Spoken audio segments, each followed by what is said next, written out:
Amém? Vamos lá, abrir a sua Bíblia, já vai abrindo aí no livro do profeta Apocalipse.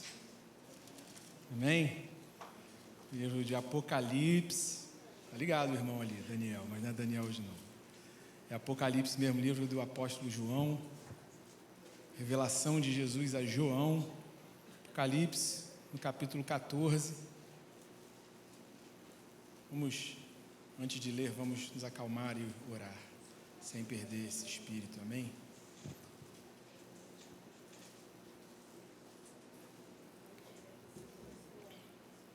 Senhor Deus, nós permanecemos aqui diante da sua presença, Senhor, porque cremos que quem busca, encontra, que quem pede, recebe, que quem bate, a porta será aberta. Nós vamos bater nessa porta, Senhor, nós vamos buscar a sua presença até o último dia da nossa vida, porque é isso que vale a pena, Senhor.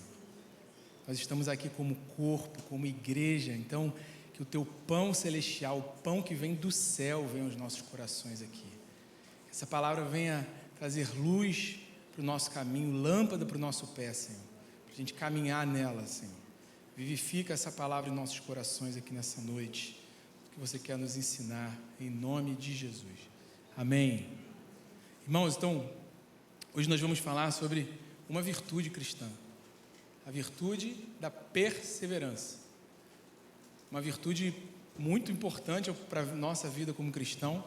Quando o Espírito Santo começou a ministrar isso no meu coração alguns dias atrás, e eu comecei a meditar na palavra, e enquanto eu vivia o meu dia, indo e voltando, no meu momento de oração, de noite, de madrugada, e lendo os textos da Bíblia que o Espírito Santo foi trazendo, e um vai ir conectando no outro, a Bíblia é toda sobre perseverança, do início ao fim. Então nós vamos falar sobre isso hoje. Então eu queria ler como texto base, para começar de trás para frente. Por isso que eu quero começar em Apocalipse, lá do final, lá do fim, Apocalipse 14, 12. Aqui os anjos, um cântico de 3 anjos, a proclamação de 3 anjos, e uma dessas proclamações ele vai dizer o destino dos ímpios, aqueles que foram para o sofrimento eterno com Satanás. Ele faz essa declaração, a palavra de Deus, sobre os santos. Apocalipse 14, 12. Aqui está a perseverança dos santos, os que guardam os mandamentos de Deus e a fé em Jesus. Isso pegou meu coração porque de todas as virtudes que poderiam ser ressaltadas no final da vida de um cristão aqui, dos santos, da igreja de Cristo, o Senhor está ressaltando uma virtude, a perseverança. O que não está falando não é maior nem menor, amém, irmãos? Só um realce que a palavra está dando. Aqui ela não está falando, aqui está o amor dos santos, aqui está a fé dos santos. Claro que a fé tem a ver com perseverança, amor. Aqui está a fé dos santos, aqui está o amor dos santos, aqui está a santidade dos santos, mas aqui está a perseverança dos santos. Olha como que foi ressaltada essa virtude aqui quando fala da separação e do destino final, dando uma importância, um valor a essa virtude de perseverar. Até o próprio apóstolo João, se você abrir aí em Apocalipse no capítulo 1, no versículo 9, olha o que João escreve, quando ele está escrevendo a carta, a todos aqueles que estão aqui lendo, os seus leitores e a igreja de hoje. João no capítulo 1, Apocalipse no capítulo 1, aqui no versículo 9, eu, João, irmão e companheiro. Olha de que João é irmão e companheiro, de vocês, da igreja, na tribulação, no reino e na perseverança em Jesus. Sou companheiro de vocês, igreja. João escrevendo, no reino, na tribulação e na perseverança em Jesus. Jesus também disse, nos 2 evangelhos, está lá em Marcos 13, em Lucas capítulo 10, aquele que perseverar até o fim será salvo. Num desses contextos ele fala, e vos perseguirão, mas aquele que perseverar até o fim será salvo. Olha aí mais uma vez essa virtude sendo ressaltada, da perseverança. E aqui João fala sobre a perseverança em Jesus. Como assim perseverar em Jesus? A palavra de Deus, especificamente, mais especificamente no Novo Testamento, quando a gente lê, ela compara a minha vida, a sua vida, a carreira, a jornada de um cristão a uma corrida, a uma carreira. a uma jornada, a um progresso, a algo que está continuando, que tem que continuar. Paulo, quando está ali indo para o martírio, escrevendo 2 Timóteo, sua última carta para o seu filho na fé, Timóteo, sabendo que dali ele ia ser martirizado ali em Roma, que daquela prisão, diferente da primeira, ele não fugiria daquela. Aquela seria, de fato, suas últimas palavras. Ele está escrevendo ao seu filho Timóteo, ele fala: Timóteo, eu combati o bom combate, eu guardei a minha fé. Olha a ideia de continuidade, de um combate. Eu completei a minha carreira, ele fala. Como que a nossa vida cristã é apontada para uma carreira, para um combate que, né, eu guardei a fé, assim, demorou muito, Timóteo, foi um combate, mas eu guardei a minha fé, eu completei a minha carreira. O escritor de Hebreus, também lá no capítulo 12, ele fala: porque estamos rodeados de tão grande nuvem de testemunhos, nos desfaçamos das coisas, dos embaraços e percorramos a corrida que nos é proposta. A minha vida, irmãos, a sua vida, a vida do cristão, ela consiste em uma jornada. Ela consiste em uma carreira que tem que ser completada. Ela consiste em uma corrida. Ela consiste em uma batalha. Ela tem que continuar. E para isso, a virtude da perseverança é necessária para mim e para você. Quando João, no mesmo livro de Apocalipse, ele está escrevendo as 7 igrejas da Ásia, lá no capítulo 3, no versículo 10, quando ele vai falar para a igreja bela, igreja de Filadélfia. Olha o que é ressaltado na igreja de Filadélfia, no capítulo 3 de Apocalipse, no versículo 2, no versículo 10. Você guardou a palavra da minha perseverança. Você já não está se convencendo que a Bíblia inteira é sobre perseverança? Você guardou a palavra da minha perseverança. Paulo, a palavra de Deus cita: nós não somos daqueles que retrocedem, aos Filipenses, né? Mas somos daqueles, ou 1 Coríntios, ou Filipenses, ninguém me ajuda aí. Não somos daqueles que retrocedem, mas que vão para frente, para o alvo, que é Cristo. Você guardou, Filadélfia, a palavra da minha perseverança, por isso eu também o guardarei da hora da provação que há de vir sobre o mundo inteiro, para pôr à prova os que habitam sobre a terra. Mas se você olhar e lembrar da parábola do semeador, lá em Lucas, no capítulo 15, você está se convencendo já que a Bíblia inteira é sobre perseverança, amém? E eu estou lendo aqui, eu falei: meu Deus, eu estou aqui, meu coração está fervendo. Lucas, no capítulo 8, no versículo 15, na verdade. A parábola do semeador, Jesus conta uma parábola aos que estão próximos a ele ali, aos seus discípulos, às mulheres que estavam seguindo. Lucas 8:15, e aí ele fala de 4 tipos de sementes que foram semeadas. Uma caiu à beira do caminho, a outra caiu no meio das rochas, das pedras, no terreno pedregoso, a outra semente cai no meio dos espinhos, e a última semente cai em boa terra. E aí eles perguntam: mas o que isso quer dizer, Jesus? E aí ele vem explicar a semente, que é a palavra, né? Então, quando ele fala da semente que cai na beira do caminho, ele fala, a que cai na beira do caminho, ela é pisada, as aves dos céus vêm e roubam. Isso é Satanás que vem e tira a palavra. Eles recebem, mas Satanás vem e lhe tira a palavra. A que cai no meio do terreno pedregoso, eles até recebem a palavra, mas por causa das provações, desistem. A palavra não consegue criar raiz. Aí do espinho, a raiz é sufocada e também desiste. Mas a que cai na boa terra é a que produz o fruto. E a gente sabe qual é o fruto que a palavra produz na vida do crente. Mas olha a característica ressaltada sobre a semente que cai na boa terra. A parte que caiu na terra boa, estes são os que, tendo ouvido de bom e reto coração, retém a palavra, e estes frutificam com perseverança. Como que é necessário para a vida do cristão frutificar com perseverança? Quando a gente pensa em frutificar na Bíblia, quando a palavra de Deus vem falar de frutificar, se deem fruto que permaneça, a gente às vezes tem uma imagem, né, de chega ali a árvore, dá o fruto e acabou. Mas não toda estação é uma continuidade. Toda estação, a árvore dá fruto. Tem uma amoreira lá em casa. Chegou a época dela dar fruto. Ano passado tinha fruto. Esse ano vai ter fruto de novo. Já está começando os frutos. No ano que vem vai chegar a hora de dar fruto de novo. E no outro ano, é uma continuidade. E isso só é possível, essa frutificação, da palavra na nossa vida, se houver perseverança. E a primeira coisa que eu queria falar, então, depois dessa introdução sobre a perseverança, é sobre a importância da gente perseverar na própria palavra. Abra lá em Tiago, no capítulo 1, verso 25.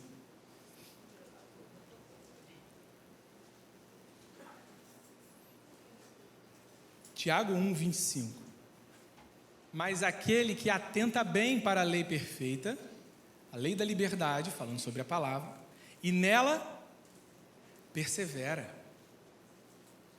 Não sendo ouvinte que logo se esquece, mas operoso praticante, esse será bem-aventurado no que realizar. Volta no 13, por favor, vamos ler o contexto todo, porque é muito lindo isso. Ninguém... Não, 14, desculpa. 14. Não, desculpa, 24, eu estou no 25, volte para o 24. 14.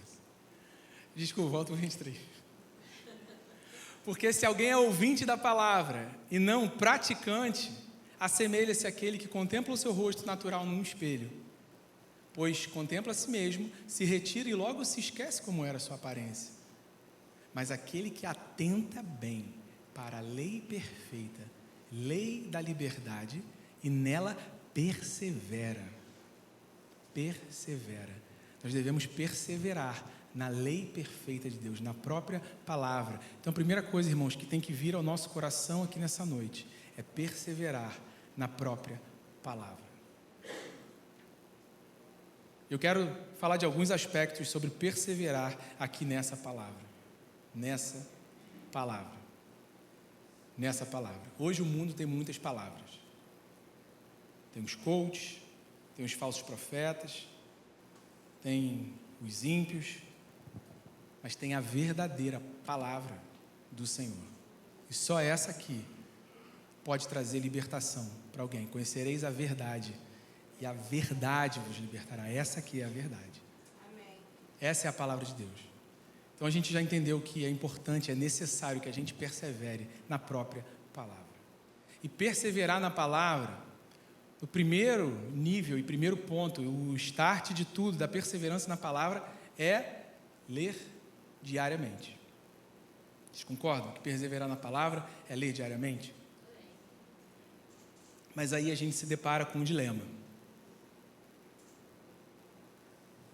A nossa vontade interna e a realidade do nosso dia.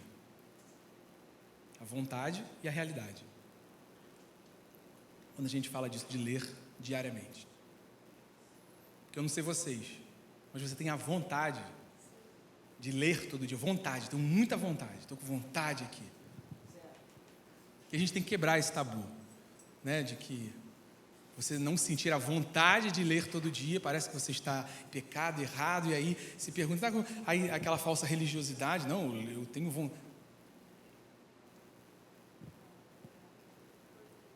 Mas como então eu persevero na palavra e leio ela todo dia, se eu não tenho vontade todo dia? É simples, a gente lê sem vontade. A gente lê sem aquela vontade inicial. Por uma coisa chamada obediência. Obediência. É ler sem vontade. Porque a gente às vezes quer romantizar. Não, hoje eu estou sentindo, estou arrepiado, ouvi um louvor, aí fiquei assim, eu vou ler. Não, irmãos. A vida, o dia a dia, lá, em casa, no trabalho, nem sempre você vai sentir o arrepio, o toque, a sensação, o sentimento, um louvor, algo que te leva a ficar mexido para você ir fazer. A gente faz por obediência. Porque se a gente esperar sentir para fazer, no final você concorda que a gente vai ser dominado pela nossa vontade, pelo nosso sentimento? Está frio hoje, acho que eu não vou na igreja não. Você decide uma vez, eu vou à igreja todo domingo, ponto. Claro que vai ter as exceções. Mas se eu esperar a minha vontade para vir à igreja, o dia que chover, que tiver frio, eu não venho. O dia que tiver uma programação mais cedo, com uma consagração, eu não venho, porque eu dependo da minha vontade.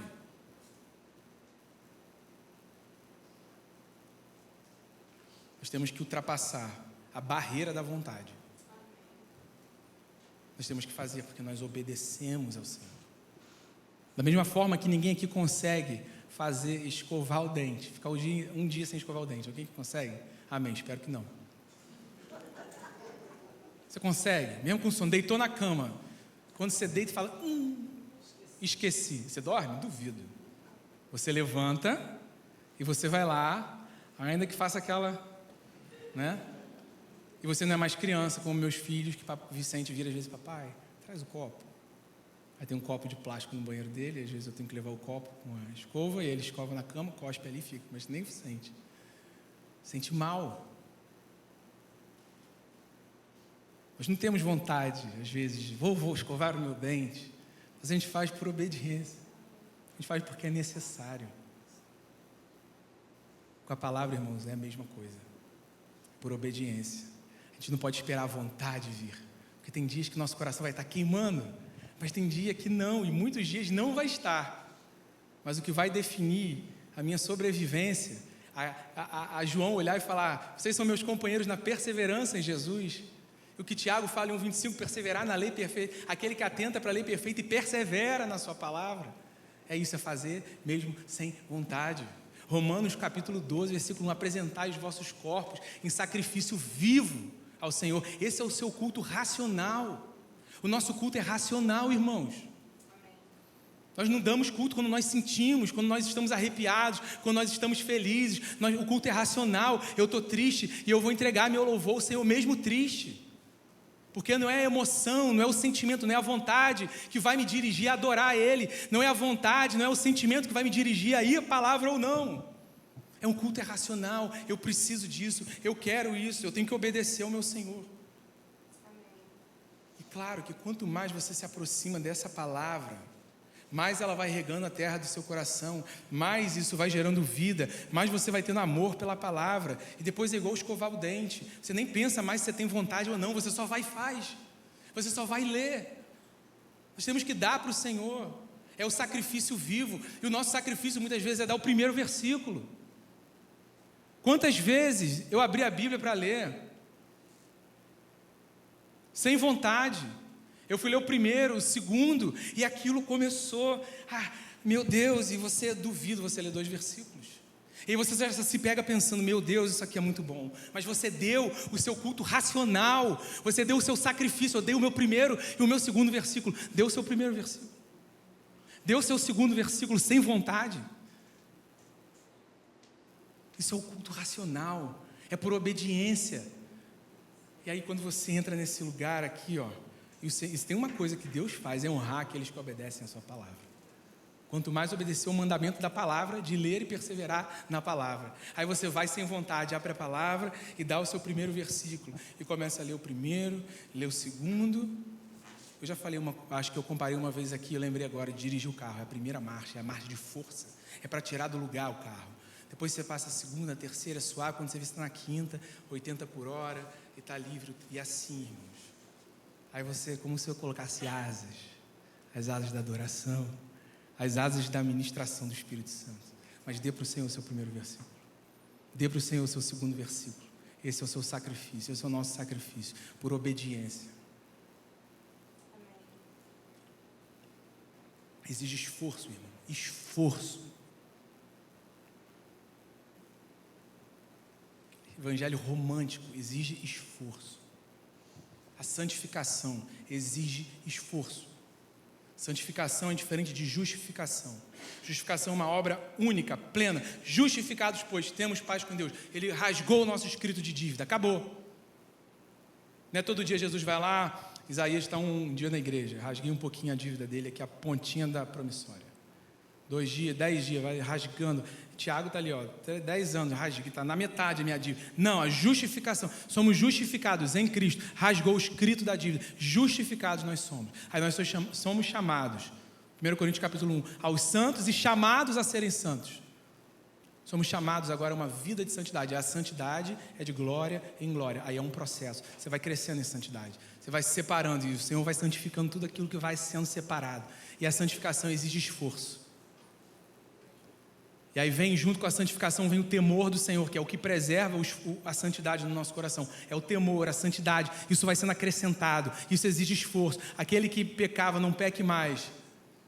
Aquele que tinha aquele gatilho, foge daquilo. A tentação, não veio sobre vós tentação que não fosse humana. Mas junto com a tentação, o Senhor envia o escape. E isso é a santidade, a santificação. É uma obra da santificação. Assim como a perseverança na palavra. Ela é progressiva. É água mole em pedra dura. Mas quando a palavra fala da gente perseverar na palavra, não é só sobre ler diariamente. É sobre também meditar. E meditar é diferente de ler. Abra lá no Salmo, no Salmo número 1, no verso 1. Bem-aventurado o varão que não anda segundo o conselho dos ímpios, nem se detém no caminho dos pecadores, nem se assenta na roda dos escarnecedores. Antes, o seu prazer está na lei do Senhor, e nessa lei, e nessa palavra, medita de dia e de noite. Medita de dia e de noite. Isso tem muito mais a ver, isso tem pouco a ver com tenho que ler a Bíblia de manhã às 7 horas e tenho que ler a Bíblia de noite às 7 horas. Meditar na palavra do Senhor dia e noite tem pouco a ver com tenho que ler em 2 turnos do meu dia. Mas tem mais a ver em eu ler e aquilo regar a terra do meu coração, tipicamente de manhã ou à noite. E aí você está no seu dia e aquela palavra vem, e aquilo vem ao seu coração. E você lembra, e você medita naquilo, e você pensa. E aí aquilo vai trazendo mais revelação. Aí você vira para o lado e compartilha e conversa com alguém. Aí você entra no carro com a sua esposa e vai conversando. Olha o que eu li. Aí você vai com o seu amigo, aí você está no link, aí o irmão li essa semana. Isso é meditar, isso é ruminar. É a palavra que você recebe e ela volta a sua mente e desce para o coração e fica aqui, ó, você fica meditando naquilo. Perseverança, estou a semana inteira, 10 dias aí meditando em perseverança. Li vários textos, aí estou no meu dia, estou na barca, aí lembro de um texto, aí fico pensando nele, aí fico pensando em cada palavra, aí lembro de uma situação, aí lembro de um testemunho, e volto, aí lembro daquele homem da Bíblia, aí vou lá, aí conto com Marina, aí a gente volta no carro conversando, aí você vai ali, quando você vê, você meditou. De dia e de noite, aquilo entra e vai fazer parte do seu dia. É vivo. Não li aqui, ó, vou cumprir aqui uma rotina, eu vou pegar minha bolinha do meu terço, li aqui minha Ave Maria, né? Vou ler ali, acabou, fechou, pronto. Agora eu só volto para cá às 7 da manhã do dia seguinte. Não é sobre isso. É meditar na lei do Senhor. É isso de ruminar. A palavra desce, a palavra volta para cá. Aí você lembra no dia, acontece uma situação, aquilo vai te alimentando, vai regando a terra do coração. Antes tem o seu prazer na lei do Senhor. E nessa lei, medita. De dia e de noite. Qual é a consequência de meditar nessa palavra? O próprio versículo 1 do Salmo 1 que nós lemos nos diz: bem-aventurado, feliz é aquele que medita nessa lei de dia e de noite. Feliz. Você quer ser feliz? O mundo hoje busca felicidade em muitas coisas, mas a felicidade na Bíblia, você quer ser feliz, bem-aventurado? Medita nessa lei de dia e de noite. É bem-aventurado. Um terceiro aspecto sobre perseverar na palavra, além de ler diariamente, além de memorizar, aí vem um passinho a mais. Inculcar, memorizar. Deuteronômio 6, abra lá, Deuteronômio 6:6. O que o texto diz? Acabamos de estudar Deuteronômio, amém? Deuteronômio 6:6. Estas palavras que hoje ordeno estarão no seu coração. Você as inculcará aos seus filhos. Essa palavra. Aí olha a nossa responsabilidade como pais. Quero chamar a responsabilidade para esse ponto agora. Então olha o versículo 6. Primeiro, nós como pais, essas palavras que hoje lhes ainda mesmo que você não seja pai, porque o jovem pode pensar, não sou pai, aí a cabeça já começa, você vai ser pai um dia. E é uma construção que começa desde cedo. Estas palavras que hoje lhes ordeno essa Bíblia aqui que você tem na sua frente, que você tem no seu celular, a lei do Senhor, elas estarão no seu coração. Então eu tenho que ler diariamente, eu tenho que meditar nela. Você as inculcará a seus filhos. Sabe o sentido da palavra inculcar no original? Você baixa lá o dicionário Strong e você veja. Ela tem três sentidos, o inculcar. O primeiro sentido de amolar, de afiar. Então você vai amolar a lei do Senhor na mente. Vai ficar afiado na sua mente. Porque um dia, irmãos, e esse dia já chegou, não pense que nós teremos o livro escrito em páginas, como ele é hoje. E quando isso aqui for tirado, vai sobrar o quê? Às vezes a gente pode achar isso muito radical o que eu estou falando. Eu sei que alguns devem estar pensando assim ou ouvindo. Isso é muito radical. Vai demorar muito, mas é egoísmo você pensar em você, porque provavelmente a gente vai morrer e a gente vai ter o livro ainda, talvez. Mas e os seus filhos e seus netos? Inculcar significa amolar. Está afiada. Afiar. Aquele que afia o machado na sua mente. Ela vai estar aqui, amolada. O segundo sentido da palavra inculcar, no original, no hebraico, eu nem me atrevo a falar, acho que é shanan. É aguçar. É aquilo ficar aguçado. É aquilo ficar à flor da pele aqui. Como letras aqui na frente da sua visão. A palavra aguçada aqui.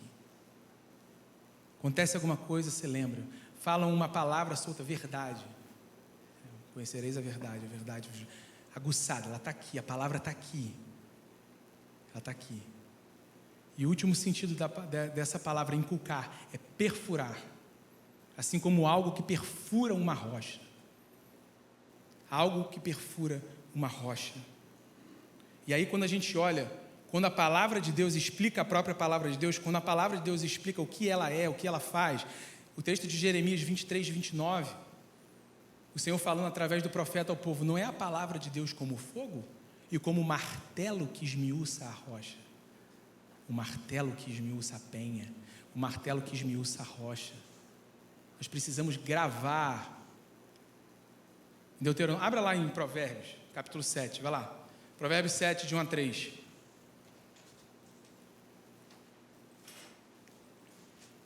Meu filho, guarde as minhas palavras e conserve os meus mandamentos em seu coração.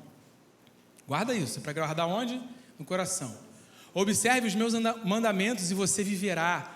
Guarde a minha lei, guarde a minha palavra como a menina dos seus olhos. Olha o verso 3. Amarre aos dedos e escreva-os na tábua do seu coração. Que coração? O mesmo coração enganoso que o pastor Augusto pregou aqui domingo passado. Nosso coração é enganoso. E você vê que a palavra, quando fala de escrever na tábua do nosso coração, é uma tábua mole? É uma tábua de carne? Não, uma tábua dura que nem pedra. Jeremias 23, 29, não é a palavra do Senhor como um martelo que esmiuça a penha. Você já tentou gravar alguma coisa na rocha? Ela bate, às vezes você não recebe, você está duro, você lê e você medita, e aquilo vai até... E também nessa dimensão de memorizar, é ler uma vez. Tem gente que pergunta às vezes, pô, Tiago, você memoriza os textos, não sei o quê, como é que você grava? É uma habilidade, irmão, não é habilidade, não tem um QI alto, não é isso, minha mãe desde criança,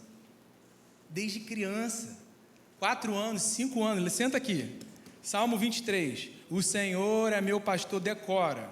Chegava na casa da minha avó, fala para sua avó o Salmo 23, aí eu falava para minha avó, aí chegava minha tia, agora fala para sua tia. Aí eu falava, mas eu falava sério, fala agora para sua tia. Aí eu falava para minha tia. Salmo 1, vamos gravar agora Salmo 1. Bem-aventurado varão que não tem... é inculcar, irmãos, é penetrar. E a gente aprende, decora tanta porcaria. A palavra, toda criança aqui da antiguidade, aí, da década de 90 para trás, gravou Gênesis, 66, guarda o número de 66, mas você está ali toda EBF, toda a salinha, Gênesis, Êxodo, Levítico, vai inculcando, vai perfurando, vai memorizando aquilo. A gente precisa, irmãos, memorizar a palavra. ela vai ser arrancada um dia. A gente tem que... Aí é um ciclo, ó, é a roda do hamster. É o ciclo. Você vai memorizando, isso vai entrando, vai gerando vida, você vai se apaixonando cada vez mais por isso. Aí você quer memorizar mais, aí você quer gravar mais, aí isso entra. Não para você saber, porque você quer decorar, não, mas é porque isso é lindo. Tem que amar a palavra. Os homens sangraram por isso. Hebreus capítulo 11, a terra, o mundo não era digno deles, os heróis da fé. Foram cerrados ao meio, decapitados. Esposas oraram, receberam seus maridos figuradamente da morte. E Hebreus 11 diz que muitos rejeitaram o livramento, porque estavam aguardando uma ressurreição superior. Eles rejeitaram o livramento por causa dessa palavra. Eles sangraram, entregaram a sua vida por isso. É a santa palavra de Deus. Lâmpada para os meus pés, luz para o meu caminho, é a tua palavra. Salmo 119, 105. Guardei a sua palavra no meu coração, para não pecar contra ti. Salmo 119, 111. Jesus está no deserto, tentado pelo diabo. Como que ele vence o diabo? Mateus 4,4, Satanás para trás de mim, nem só de pão viverá o homem, mas de toda a palavra que sai da boca de Deus. Colossenses 3,16, habite em vós, ricamente, a palavra de Deus. Mas hoje em nós habita ricamente muitas coisas, muitos entretenimentos, mas a palavra diz, Paulo está escrevendo nos Colossenses capítulo 3,16, habite em vós ricamente, abundantemente, a palavra de Deus. Hebreus capítulo 4, versículo 12. A palavra de Deus é viva e eficaz, e mais penetrante que uma espada de 2 gumes, que divide juntas e medulas, alma e espírito, e apta a discernir as intenções do coração. Essa palavra. Você quer cura? Para a sua vida precisa de cura? Salmo 119, Salmo 120, versículo 4, Salmo 104, versículo 20, enviou a sua palavra e os sarou, e os livrou da morte. Lembro de Vicente no hospital, naquela UTI com um tubo saindo do tórax. Salmo 104, 120, versículo 4, enviou a sua palavra e os sarou. A sua palavra cura. A palavra de Deus, essa palavra, a santa palavra de Deus. Paulo está escrevendo a Timóteo, falando: Timóteo, se apresente como obreiro, que não tem do que se envergonhar, e que maneja bem a palavra de Deus. Nós manejamos bem muitas coisas, mas a palavra nos orienta a manejar bem a palavra de Deus. Eu vi uma vez um pastor pregando muito tempo atrás. Falou: irmãos, abra sua Bíblia aí, em Atos, no capítulo 45. Aí Valentino, eu acabei de falar, ela fez uma cara, né? Amém. Aí o pastor ficou olhando e muita gente começou.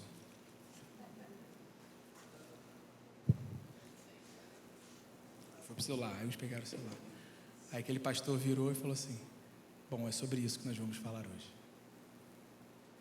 Atos capítulo 45 não existe, mas que maneja bem a palavra. Não é para decorar, mas vocês entenderam, porque é algo muito simbólico, né? Atos vai 28, a gente está vivendo Atos 29, né? Que maneja bem a palavra de Deus. Mas isso tudo que eu estou falando, irmãos, não é para trazer peso, tenho que decorar, tenho que fazer, não. É para em amor, a gente amar isso aqui. Ler diariamente, meditar nessa palavra, inculcar, memorizar ela aqui.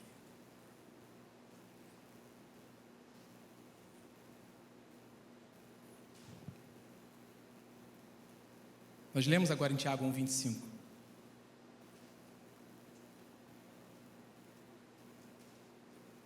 Perseverantes na lei perfeita de Deus, perseverantes na palavra.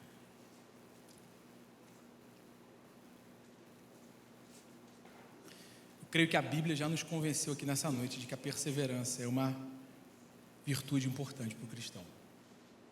Mas eu não quero falar só sobre a necessidade e importância de perseverar na própria palavra. mas também de perseverar no serviço. Eu quero falar um pouco sobre a igreja de maneira geral. Porque, abra lá em Gálatas 6:9, esse texto veio ao meu coração ao longo dessa semana, meditando sobre perseverança.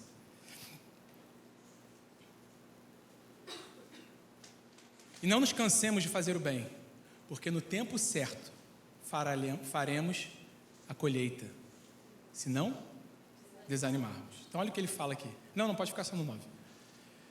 Não nos cansemos de fazer o bem. Então dá uma ideia de continuidade. Então você tem que, né? E por que eventualmente você poderia cansar de fazer o bem? Porque vai haver momentos que pode vir o quê? Desânimo. Mas se você não cansar de fazer o bem, não sem desânimo, no tempo certo vai ter colheita. E quando eu fui nesse texto ao longo dessa semana, o que me veio na mente assim, filme que passou, história de cristão, e você tem a sua vivência, serviço na igreja, veio esse ponto de serviço na igreja. Porque se tem uma coisa típica, assim, generalizando, tá? Tem todas as exceções, mas generalizando na igreja. O que acontece muito em muitas situações? Provavelmente você já viveu isso aí em algum momento na sua vida, eu já vivi na minha. Ou você vai ali como líder se empenhar em um novo serviço na igreja, ou a igreja, a liderança da igreja, traz um novo desafio para a igreja. Por exemplo, vamos agora nos reunir em células. Aqui na nossa igreja são os links, né? Aí você vai lá se reunir em célula, aqui no nosso contexto em link. Já fui líder de célula na minha outra igreja. Lá, primeiro dia de célula, vem lá 10 pessoas da sua casa, do seu lugar, onde for. Aí ali passa, e na segunda semana vem 8, na outra vem 4. Aí o que acontece? Qual é o bicho que já morde aqui dentro? Aí vem o bichinho, que a maioria dos que são mordidos por esse bichinho, a pessoa começa, tá vendo? Ninguém quer ter compromisso. As pessoas não querem ter compromisso, elas não querem nada, e aí você já começa, esse povo não quer que não, estou abrindo minha casa, eu estou aqui, eu estou no meu tempo, eu estudei durante a semana, eles não vêm, vou ficar jogando pérola para porco e tudo mais, e não quero saber de nada, e não sei o quê. E às vezes isso acontece a nível liderança da igreja. Tá vendo? Começamos aqui o culto de homens. O seu culto de homens aqui, os homens aqui, sentimos no nosso coração, o culto dos homens. Aí vem lá, primeiro culto dos homens, 20 pessoas, segundo culto dos homens, 5. Então, não, acabou agora, não sei o que, não quer, e isso vai, mas é o quê? Falta de quê? Perseverança. Porque o texto diz, não nos cansemos de fazer o bem. Se a gente não desanimar, vai vir colheita no tempo certo. Eu estou aqui com Marina 4 anos já, fizemos 4 anos agora em junho. Nessa timeline pequenininha de 4 anos, vocês que estão há 5, 10, 20 não, né? 14. 20 aí, pastor. Profético isso, hein? Amém, pela fé. Vocês que estão aí desde o primeiro dia, né? Tirando, cadê aquela irmã que está aqui desde o primeiro dia? Não veio hoje. Estava de manhã, a Ledia estava aqui. Vocês que estão aqui, vocês têm uma timeline muito maior que a minha são 4 anos. Mas eu que estou há 4 anos, eu consigo perceber claramente a evolução de comprometimento, qualidade e bênção que é o esforço. Vocês então que estão há mais tempo, e eu nunca conversei isso com os pastores, mas certamente todos esses anos, o que teve chance desse bichinho morder e falar, não tem compromisso, vamos acabar com isso, vamos parar com isso, e não sei o quê, e vamos deixar para lá. Mas olha o que o texto de Gálatas 9:6 fala para a gente, não nos cansemos de fazer o bem. Vai persistindo naquilo, porque quando chegar o tempo certo, vai ter uma colheita sobre aquilo.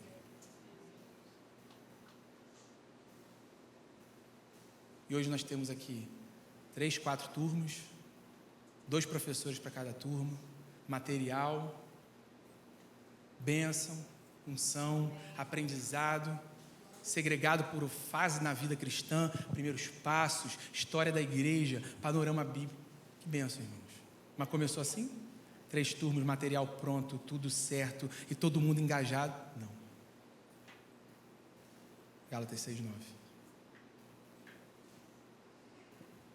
Não cansemos de fazer o bem. Se nós não desanimarmos, haverá uma colheita no tempo certo.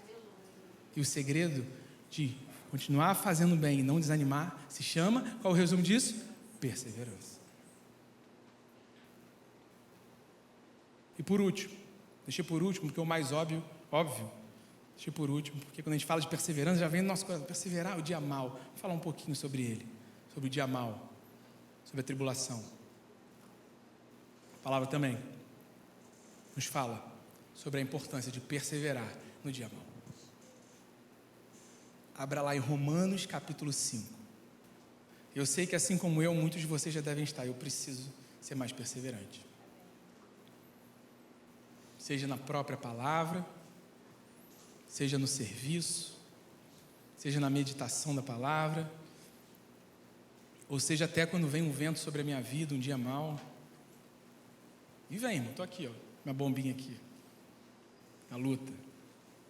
Quando subi aqui, o pregador foi lá, usar a bombinha para pregar. Romanos 5.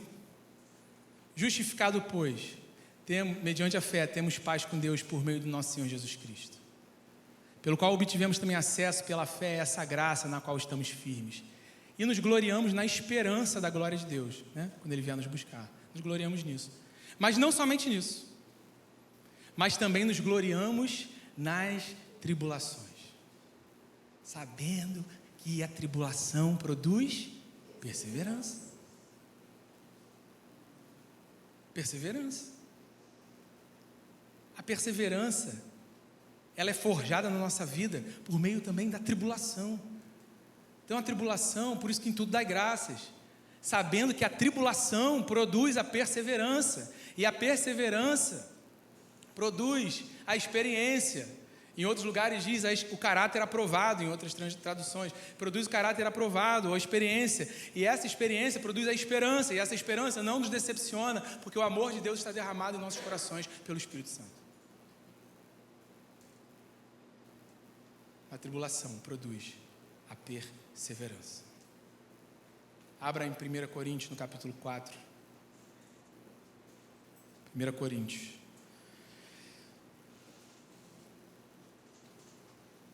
Capítulo 4.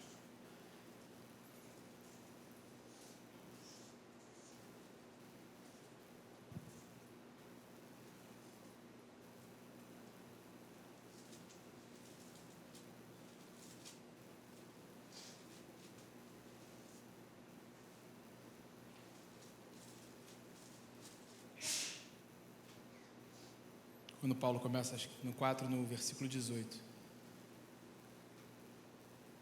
Desculpa, primeira não, quase, 2 Coríntios, gente. 2 Coríntios, no capítulo 4, versículo 18. Quando Paulo vai falar sobre os dias maus. É um dos textos que mais me ensinam sobre isso. 2 Coríntios 4, no 17. Quando ele começa a falar, ainda que estejamos a desgastar-nos exteriormente. Em outras versões diz, ainda que o meu homem exterior se desgaste. O meu homem interior, ele se renova a cada dia, porque a nossa leve e momentânea tribulação produz para nós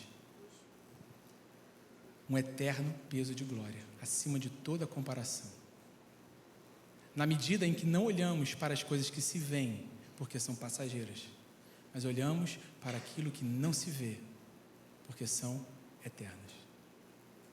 Ainda que o meu homem exterior esteja se desgastando, em outras versões diz que ele está se corrompendo, não por causa de pecado, se corrompendo, se deteriorando. Ainda que o meu homem exterior se desgaste, o meu homem interior, ele se renova a cada dia. Como isso é possível? Ele vai falando porque as nossas leves e momentâneas tribulações, as tribulações são leves, são momentâneas, porque nós vamos estar com Cristo no céu. As nossas leves e momentâneas tribulações, elas servem para produzir para nós um peso de glória que é maior do que todas elas, não colocando nós os olhos naquilo que se vê, porque isso é passageiro, mas colocando nós os olhos naquilo que não se vê, porque isso é eterno. Ainda que o meu homem exterior se desgaste, o nosso homem interior se renova a cada dia. Se a gente fizer o quê? Perseverar na palavra. Antes tem o seu prazer na lei do Senhor. E nessa lei medita de dia e de noite. Feche seus olhos aí no seu lugar, Rodrigo.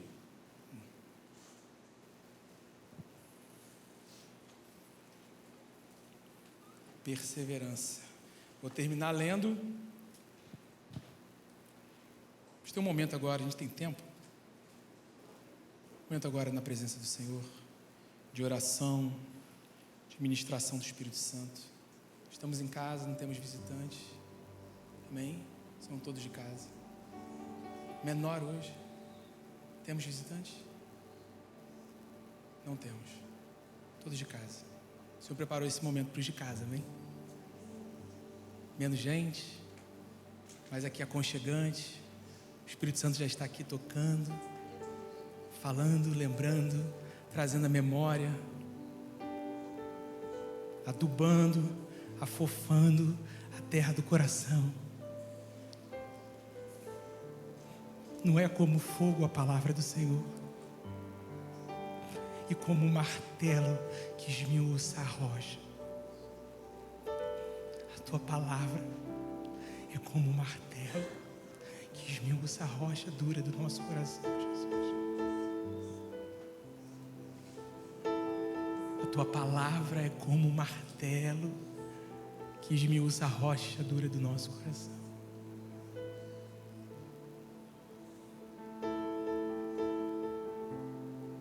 Espírito Santo, nós te damos lugar aqui. Faz o teu querer no nosso meio, Espírito Santo.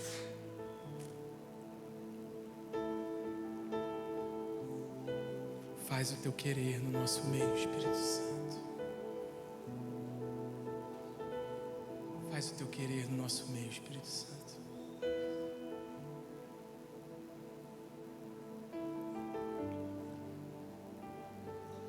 Você que está sendo chamado pelo Senhor aí a perseverar em algo. Isso que nós lemos, de perseverar na palavra, em meditar, em ler diariamente, ou até mesmo em memorizar, ou em perseverar no serviço, ou em perseverar na tribulação.